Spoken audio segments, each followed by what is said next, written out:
بسم اللہ الرحمن الرحیم۔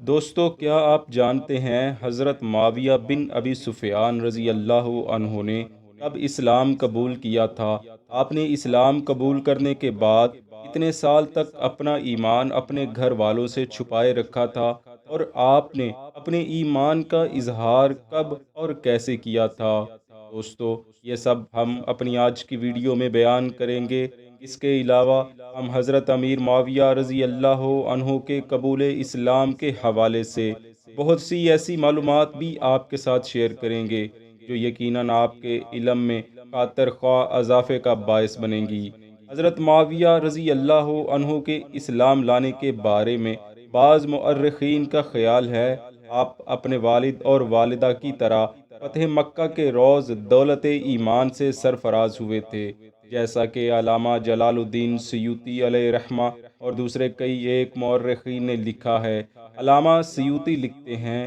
وہ یعنی حضرت معاویہ اور ان کے والد یعنی حضرت ابو سفیان فتح مکہ کے روز مسلمان ہوئے۔ آپ نے غزوہ حنین میں شرکت کی اور مؤلفۃ القلوب میں سے تھے، پھر آپ کا اسلام درست ہو گیا۔ اسی طرح کئی دوسری کتابوں میں بھی ان کے ایمان لانے کے حوالے سے ایسا ہی کچھ پڑھنے کو ملتا ہے، لیکن محققین کے نزدیک یہ بات درست نہیں ہے، جیسا کہ علامہ ذہبی، ابن عساکر، ابن کثیر اور ابن تیمیہ کی تحقیقات کے مطابق آپ 7 ہجری میں اسلام لے آئے تھے۔ البدایہ و نہایہ جلد 8 میں ہے۔ حضرت معاویہ خود فرماتے ہیں، میں عمرۃ القضاء یعنی 7 ہجری کے موقع پر اسلام لایا تھا، لیکن اپنے باپ کی وجہ سے میں نے اپنے اسلام کو مخفی اور پوشیدہ رکھا اور اس کا اظہار فتح مکہ کے روز کیا۔ اسی طرح حافظ ابن حجر علیہ رحمہ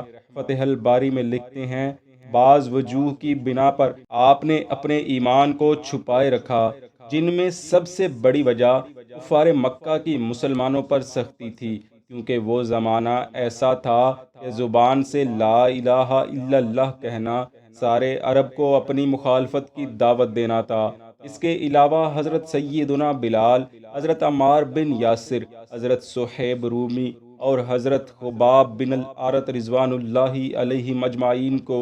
جن ایذاؤں کا سامنا کرنا پڑا، ان کا نقشہ آپ کے سامنے تھا۔ اسی طرح خود سرکار دو عالم صلی اللہ علیہ وآلہ وسلم کو کفار مکہ کی جانب سے دی جانے والی ایذائیں اور تکالیف بھی حضرت معاویہ کی نگاہ میں تھیں، یعنی جب آپ صلی اللہ علیہ وسلم نے لوگوں سے فرمایا، اے لوگو، لا الہ الا اللہ کہو، فلاح پا جاؤ گے، تو کفار مکہ اور قریش کے لوگ پیچھے سے آپ کو پتھر مارتے اور زور زور سے چلاتے، یعنی اے لوگو، اس کی بات بالکل نہ سننا، معاذ اللہ، یہ جھوٹا ہے۔ اس کے علاوہ حضرت معاویہ کے گھریلو ماحول کا دباؤ بھی آپ کے ایمان کے اظہار میں مانع تھا، کیونکہ حضرت ابو سفیان اس زمانے میں قریش کے سردار اور قائد تھے اور نبی مکرم صلی اللہ علیہ وسلم کے سخت ترین مخالفین میں سے تھے۔ اسی طرح آپ کی والدہ ہندہ بھی اسلام کی سربلندی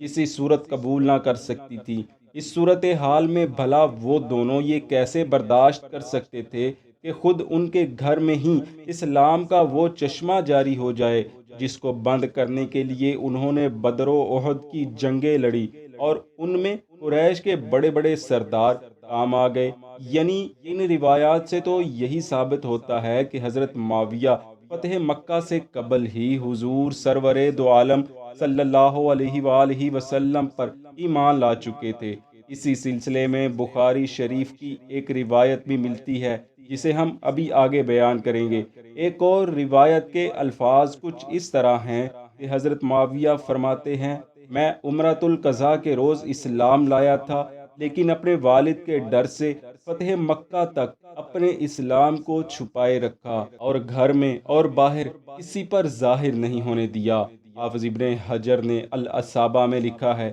ان وجوہات کی بنا پر حضرت معاویہ مجبور تھے اور اسلام لانے کے باوجود اس زمانے میں اپنے اسلام کا اظہار نہ کر سکتے تھے، حتیٰ کہ اسے چھپائے رکھا اور اس روز اس کا اظہار کیا جس روز آپ کے والدین بھی دولت ایمان سے مشرف ہو گئے۔ یعنی فتح مکہ پر اپنے ایمان لانے کو ظاہر کر دیا۔ اس بارے میں حضرت معاویہ کا اپنا بیان بہت زیادہ اہمیت رکھتا ہے، کیونکہ ان کے والد رئیس مکہ اور مسلمانوں کے خلاف تقریباً ہر جنگ میں لشکر کے سپہ سالار تھے۔ اب اگر ان کا اپنا جوان بیٹا جو ان کے اپنے گھر میں رہتا ہے دامن اسلام سے وابستہ ہو جائے تو والدین کے لیے یہ کس قدر رسوائی کا باعث بن سکتا تھا، اور وہ سردار اعلیٰ جو دیگر قریش کے سرداران کو اس وجہ سے ملامت کرتا اور ڈانٹتا تھا کہ ان کا بیٹا یا بیٹی یا فلاں رشتہ دار اسلام قبول کر لیا ہے، جب لوگوں کو یہ پتہ چلے گا کہ سردار اعلیٰ کا اپنا ہی بیٹا اسلام قبول کر چکا ہے تو اسے قوم کے سامنے کس قدر شرمندگی و ندامت کا سامنا کرنا پڑتا، اس کا اندازہ بخوبی کیا جا سکتا ہے۔ چنانچہ حافظ ابن حجر لکھتے ہیں، ابن سعد کے بیان کے مطابق حضرت معاویہ فرماتے ہیں، میں عمرۃ القضاء سے قبل اسلام لایا، لیکن اپنی ماں کے خوف سے جس کا والد آیا اور بیٹے جنگ بدر میں مسلمانوں کے ہاتھوں مارے گئے تھے، مدینہ طیبہ ہجرت کر کے نہ جا سکا، کیونکہ وہ مجھ سے کہتی تھی اگر تو مدینہ کی طرف گیا تو ہم تیرا دانہ پانی بند کر دیں گے۔ مورخین بیان کرتے ہیں اس وقت حضرت معاویہ کی عمر 18 سال تھی۔ 18 سال کا بچہ، وہ بھی قریش کے رئیس اور سپہ سالار کا نور نظر، ماں کی اس دھمکی کی وجہ سے مرعوب ہو گیا اور اپنے ایمان اور اسلام کو کئی سال تک چھپائے رکھا۔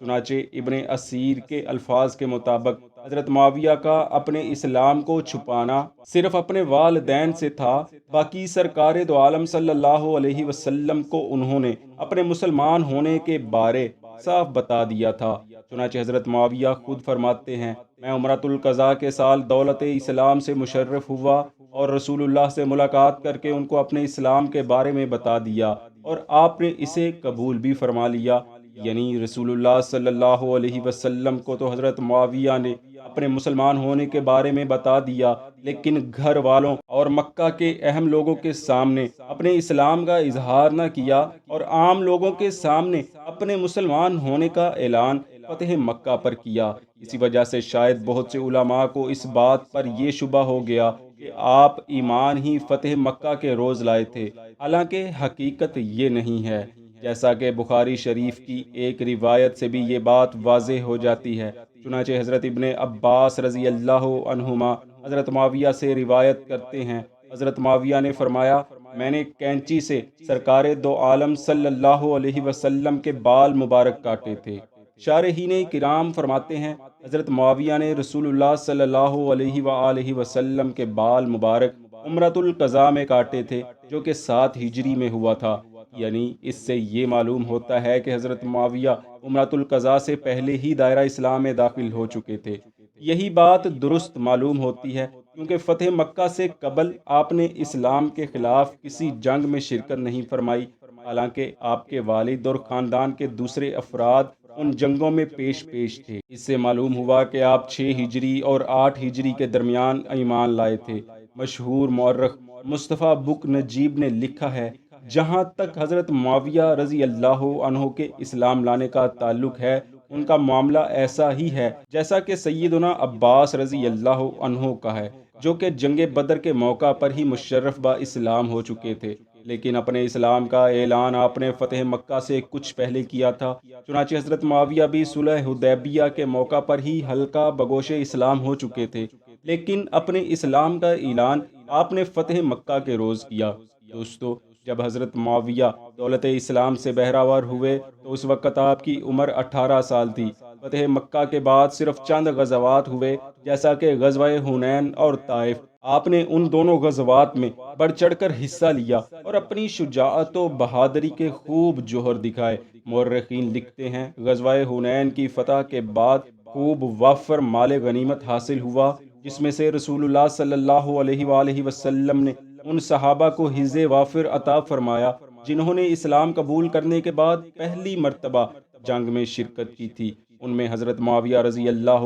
عنہ بھی تھے۔ بس آپ کے حصے میں جو مال غنیمت آیا وہ 100 اونٹ اور 40 اوقیہ چاندی تھی، جسے حضرت سیدنا بلال رضی اللہ عنہ نے وزن کر کے دیا تھا۔ الغرض حضرت معاویہ نے اسلام کی آواز پر لبیک کہا اور فوراً دل و جان سے اس کی اشاعت اور تشہیر میں لگ گئے۔ دعا ہے رب العالمین آپ پر اپنی لاتعداد رحمتوں کا نزول فرمائے اور ہمیں دامن اسلام سے وابستہ رہتے ہوئے تمام صحابہ کرام و آل رسول صلی اللہ علیہ وآلہ وسلم کی عزت و توقیر کرنے کی توفیق عطا فرمائے، آمین۔